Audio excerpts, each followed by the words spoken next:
दुनिया में सभी लोग, लगभग सारे ही लोग दुख से परेशान हैं। भगवत गीता में भगवान श्री कृष्ण ने दुख से निपटने का बहुत ही अच्छा उपाय हमें बताया हुआ है। आज हम उसी का अध्ययन करेंगे। जी हाँ, आज हम अध्याय 6 के 23वें श्लोक का अध्ययन करेंगे। तो आइए शुरू करते हैं। कृष्णाय वासुदेवाय हरये परमात्मने प्रणतः क्लेशनाशाय गोविंदाय नमो नमः। श्री कृष्णं वंदे जगद्गुरुं। जय जय श्री राम। पठन शुरू करते हैं। ओम श्री परमात्मने नमः। श्रीमद्भगवद्गीता अथ षष्ठोऽध्यायः। श्री भगवानुवाच। श्लोक 23 शुरू करते हैं। त के ऊपर विसर्ग है यहाँ पे तौ। तौ विद्याद। तो त के ऊपर जो विसर्ग है उसके आगे व लिखा हुआ है, इसलिए इसका उच्चारण हम तौ करेंगे। तौ विद्याद। यहाँ पे देखिए, द के नीचे हलंत लगा हुआ है और विद्याद जो दूसरा द है उसके नीचे भी हलंत लगा हुआ है। तो इसका उच्चारण बन जाता है तौ विद्याद। तौ विद्याद। फिर दुख। देखिए, दु के बाद जो विसर्ग है उसका उच्चारण हमें ख के उच्चारण के साथ करना है। तो बन जाएगा ये तौ विद्या दुख। तौ विद्या दुख। इसके बाद स के ऊपर जो अनुस्वार है उसके आगे य लिखा हुआ है। तो शै, शै, इस प्रकार से इसका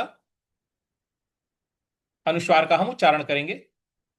तो इसका उच्चारण पूरा बन रहा है तौ विद्या दुख संयोग। तौ विद्या दुख संयोग। तौ विद्या दुख संयोग। इस प्रकार से इसको बोलेंगे। अगला है वियोगं। वियोगं। देखिए, वियोग के ऊपर जो अनुस्वार है उसका य के साथ में उच्चारण करना है, क्योंकि आगे य लिखा हुआ है। तो वियोगं योग संजितन। संजितन। देखिए यहाँ पे वियोगं जो अनुस्वार है उसके आगे य लिखा हुआ है, और जो संजितम का जो स है उसके ऊपर जो अनुस्वार है उसके आगे ज्ञ ज्ञानी वाला लिखा हुआ है। तो इसका उच्चारण हमारा बन जाएगा वियोगं योग संजितम। संजितम। देखिए, संजितम। तम जो म है उसके नीचे हलंत लगा हुआ है, तो इसका म नहीं होना चाहिए, संजितम नहीं होना चाहिए। ये हो जाएगा योग संजितम। योग संजितम। तो ये बन जाएगा तौ विद्या दुख संयोग।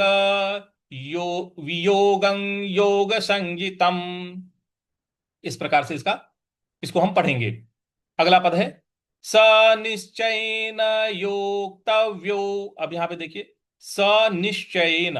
निश्चयेन, यहां पे देखिए बड़ा वाला श है, आधा लिखा हुआ है, तो निश्चयेन इस प्रकार से इसको बोलेंगे। योक्त।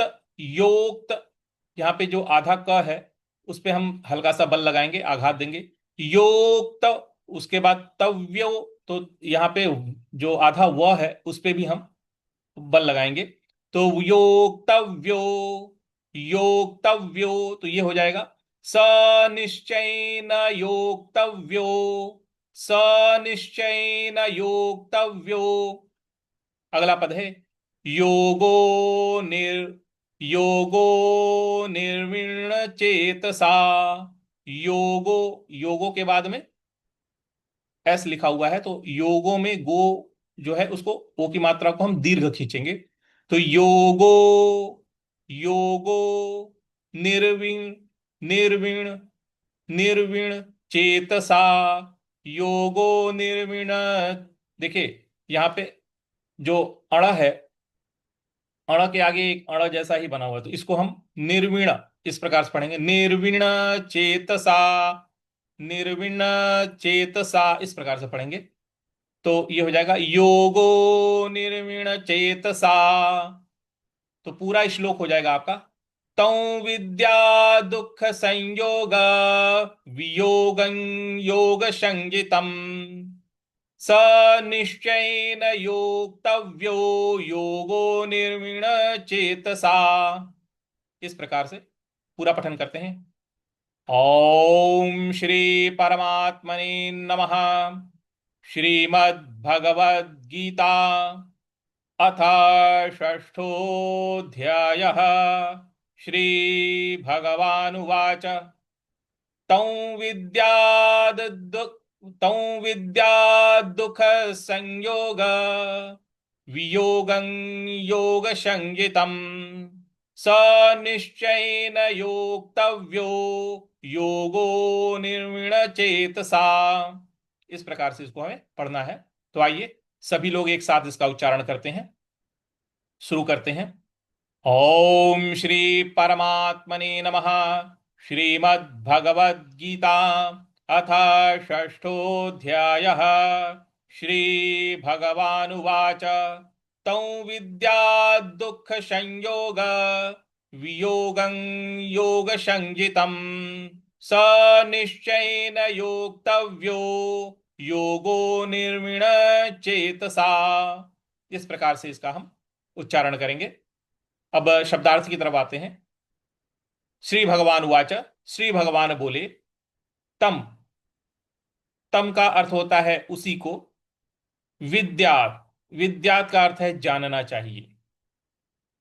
दुख संयोग वियोगम, दुख संयोग वियोगम का अर्थ है जिसमें दुखों के संयोग का ही वियोग है, जिसमें दुखों के संयोग का ही वियोग है,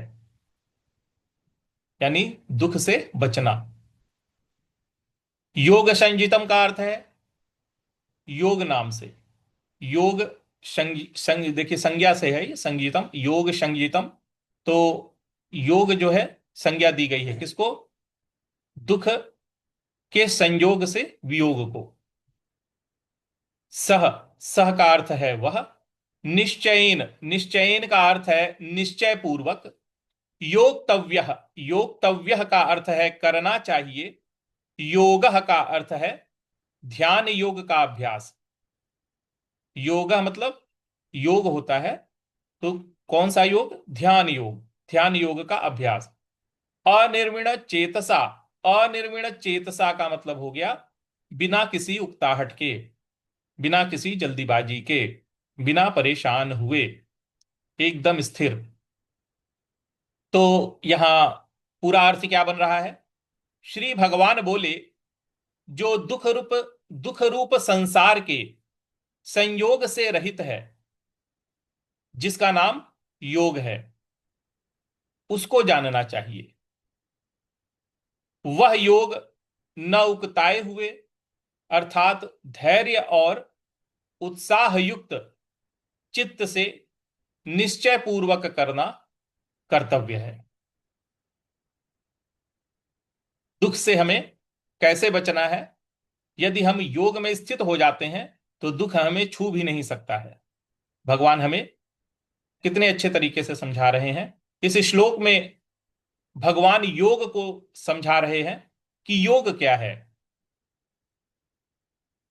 भगवान कह रहे हैं कि दुखों से पूर्ण रूप से अलग हो जाना ही योग है।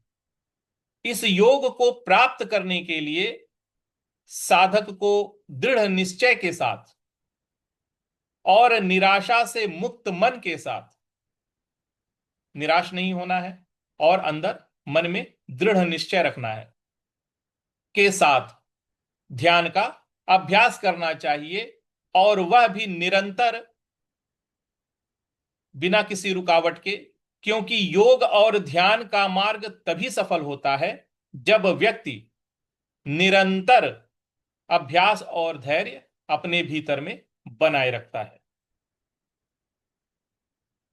यदि योग में स्थित हो गए तो सांसारिक चीजों से वैसे ही मन हट जाएगा, और जब सांसारिक चीजों से मन हट जाएगा तो दुख है कहां? दुख संसार में है, संसार के प्रति हमारी आसक्ति में है। जब हम अपने सुख को बाहर ढूंढते हैं, संसार में मानते हैं, तो हमें, जब हम वह जो मानते हैं वह पूर्ण नहीं होता, हमारी इच्छा पूर्ण नहीं होती, संसार हमारी इच्छा पूर्ण नहीं कर सकता, और जब वो नहीं कर पाता है हमारी इच्छा को पूर्ण, तो हमें दुख होता है। अगर हम इच्छा ही ना करें, लेकिन इच्छा कुछ ना कुछ तो होगी ही, तो उस इच्छा को ही हमें भगवान को समर्पित कर देना है, उस इच्छा में ही भगवान को लाके बैठा देना है कि हमारी इच्छा ही भगवान है। अपने आप सारा दुख खत्म हो गया, और वही हमारा योग का मार्ग बन गया। और जैसे जैसे हमारा मन उस ओर आगे बढ़ेगा, भगवान की ओर आगे बढ़ेगा, हम दुखों से मुक्त होते चले जाएंगे। तो भगवान ने यहाँ पे हमें समझा भी दिया, हमें बता भी दिया। अब असली कार्य हो जाता है, हमें खुद उस पे स्थित होना, संकल्प लेना, और अपने आप को दृढ़ निश्चय के साथ मन को पूरी तरह से संसार से निवृत्त करके और परमात्मा में लगा करके और परमात्मा तत्व को जानने में लग जाना, ये हमारा मुख्य कार्य है, मुख्य उद्देश्य है इस मृत्यु लोक में आने का। तो आज के लिए हम इतना ही रखते हैं। कृष्णाय वासुदेवाय हरये परमात्मने प्रणतः क्लेशनाशाय गोविंदाय नमो नमः। श्री कृष्णं वंदे जगद्गुरुं। जय जय श्री राम।